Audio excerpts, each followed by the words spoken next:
Hello friends, मैं आपका दोस्त अमित चौहान स्वागत करता हूं आपके अपने यूट्यूब चैनल सक्षम एजुकेशन में। साथियों, आज हम बात करने वाले हैं सरकार द्वारा शिक्षा के क्षेत्र में लिए गए बड़े डिसीजन के बारे में। तो सबसे पहला है योगी सरकार ने जो फीस माफ़ी योजना के लिए लिया है। दूसरा है कब से होंगी कॉपी चेक। और तीसरा सबसे बड़ा डिसीजन है जो अब नए छात्र नया सत्र स्टार्ट हुआ है तो उनका सिलेबस क्या रहेगा। चौथा है हमारा जो सीबीएसई बोर्ड की 12th क्लास की परीक्षाएं रह गई थी, बच गई थी, तो वो एग्ज़ाम कब होंगे और किस डेट तक ख़त्म होंगे। और पांचवा सबसे इम्पोर्टेंट कि सरकार द्वारा किस किस पोर्टल पर पढ़ाई कराई जा रही है। छठा है सीबीएसई बोर्ड के जो एग्ज़ाम रह गए थे उनमें कितने सब्जेक्ट की होंगी परीक्षाएं। और सातवां है जिसकी करोड़ों स्टूडेंट्स को और पेरेंट्स को बड़ी बेसब्री से इंतज़ार है कि जो रिज़ल्ट है हमारा परीक्षा परिणाम है वो कब तक आएगा। चलिए देखते हैं विस्तार से क्या कहा है सरकार ने। सबसे पहला है योगी सरकार की फीस माफ़ी योजना। तो योगी सरकार का बड़ा फैसला आया है कि योगी सरकार का आदेश है 1 साल तक किसी स्कूल ने फीस बढ़ाई तो होगा एक्शन। योगी सरकार ने स्कूलों में 1 साल तक फीस बढ़ाने पर रोक लगा दी है। सरकार ने इस संबंध आदेश जारी कर दिया है। सरकार की ओर से जारी किए गए आदेश में कहा गया है कि किसी भी स्कूल ने फीस बढ़ाई तो होगी कड़ी कार्रवाई। इसमें चाहे वो ट्यूशन फीस हो या फिर वो किसी एकेडमिक फ़ीस हो।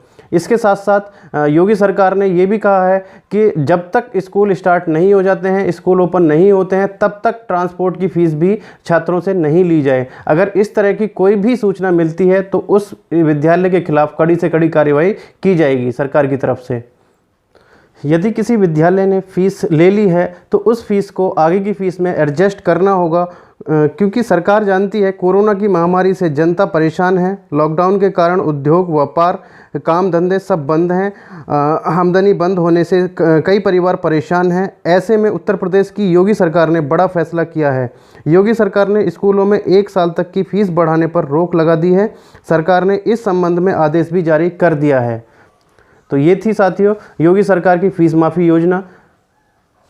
और दूसरी सबसे बड़ी खबर ये है कि एचआरडी द्वारा ये तय किया गया है कि हमारी जो बोर्ड की कॉपियां हैं वो चेक होना शुरू की जाएं।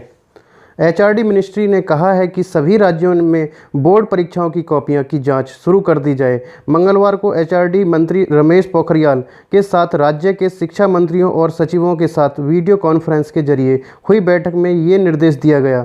इसमें लॉकडाउन के बीच आगे की रणनीति पर विस्तार से चर्चा की गई। आम राय बनी कि लॉकडाउन में ढील देने की प्रक्रिया में सबसे अंत में शिक्षण संस्थान खोले जा सकते हैं, अतः अगले कुछ महीनों में उसी अनुरूप तैयारी की जाए। उन्होंने कहा कि 30 करोड़ छात्र छात्राओं की शिक्षा में कोई बाधा न आए, इसके लिए ऑनलाइन शिक्षा प्रणाली को मजबूत करने में के लिए विभिन्न उम्मीद ये है साथियों कि 4 मई से हो सकता है सभी राज्य में सभी बोर्ड की कॉपियां चेक होना शुरू हो जाएंगी।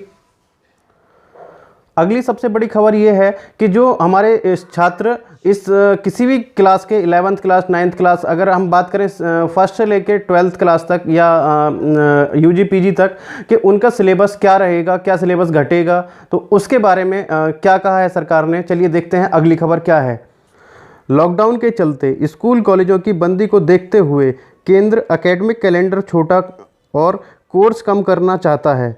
केंद्र सरकार के इस प्रस्ताव से यूपी सहमत नहीं है। उसका कहना है कि बहुत विपरीत परिस्थितियों में ही यह कदम उठाया जाएगा। इससे प्रतियोगी परीक्षाओं में छात्र छात्राओं का नुकसान होगा। केंद्र मानव संसाधन विकास मंत्री रमेश पोखरियाल ने मंगलवार को सभी प्रदेशों के शिक्षा मंत्रियों के साथ वीडियो कॉन्फ्रेंस की।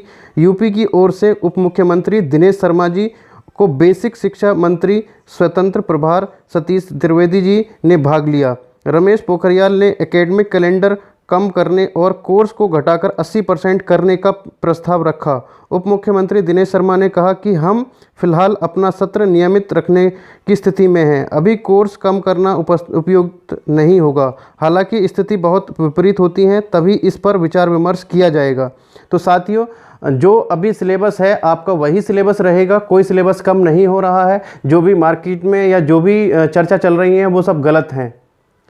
अगर परिस्थितियाँ कुछ अलग होती हैं, कुछ भिन्न होती हैं, तब इस पर विचार विमर्श किया जाएगा। तो अभी अपनी स्टडी को कंटिन्यू रखना है उसी सिलेबस के अकॉर्डिंग। तो अगली सबसे बड़ी खबर ये है, जो 12th क्लास के सीबीएसई बोर्ड के एग्ज़ाम रह गए हैं वो एग्ज़ाम कब होंगे।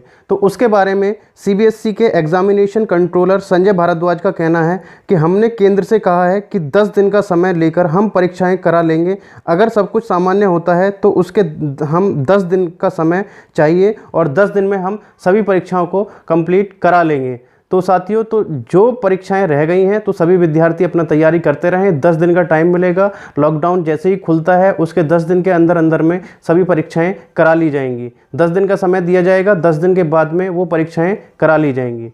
चलिए देखते हैं अगली खबर क्या है। अगली बड़ी खबर ये है कि जो छात्र आज की डेट में पढ़ाई चल रही है, तो वैसे तो सभी विद्यालय ऑनलाइन यूट्यूब के माध्यम से, जूम ऐप के माध्यम से, और दूसरा एनसीईआरटी ने भी अपना पोर्टल बनाया है, उस पर भी पढ़ाई कराई जा रही है। और इसी बीच एक बड़ा ऐलान हुआ है यूपी सरकार के द्वारा। यूपी सरकार ने एक बड़ा फैसला लिया है कि यूपी बोर्ड के 10वीं और 12वीं के छात्रों के लिए अच्छी खबर ये है कि कल से दूरदर्शन पर कक्षा का संचालन किया जाएगा। जिला विद्यालय निरीक्षक डॉक्टर मुकेश कुमार सिंह ने बताया कि दूरदर्शन के स्वयं प्रभा चैनल पर सुबह 10 से 12 बजे तक कक्षाओं का प्रसारण होगा। सुबह 30-30 मिनट की 2 क्लास हाई स्कूल और 30 मिनट की 2 क्लास इंटर की चलेंगी। शाम को यही क्लास रिपीट होंगी। AKTU के स्टूडियो में इनकी रिकॉर्डिंग हो रही है। तो यूपी बोर्ड के सभी छात्र वहां से इसका लाभ उठा सकते हैं। नेक्स्ट है हमारा सीबीएसई के जो बचे हुए एग्ज़ाम हैं, वो कितने एग्ज़ाम की परीक्षाएं होनी हैं। तो इसके बारे में सीबीएसई ने अपना आदेश जारी किया है। उसमें उन्होंने कहा है कि 10वीं और 12वीं के 29 मुख्य विषयों की परीक्षा करवानी है। 10वीं के सभी मुख्य परीक्षाएं नॉर्थ ईस्ट दिल्ली के अलावा देश भर में पूरी हो चुकी हैं और इसके अलावा 29 विषय हैं जिनकी परीक्षाएं होनी हैं। वो मेन सब्जेक्ट होंगे, जो मेन सब्जेक्ट होंगे उन्हीं की परीक्षाएं होनी हैं।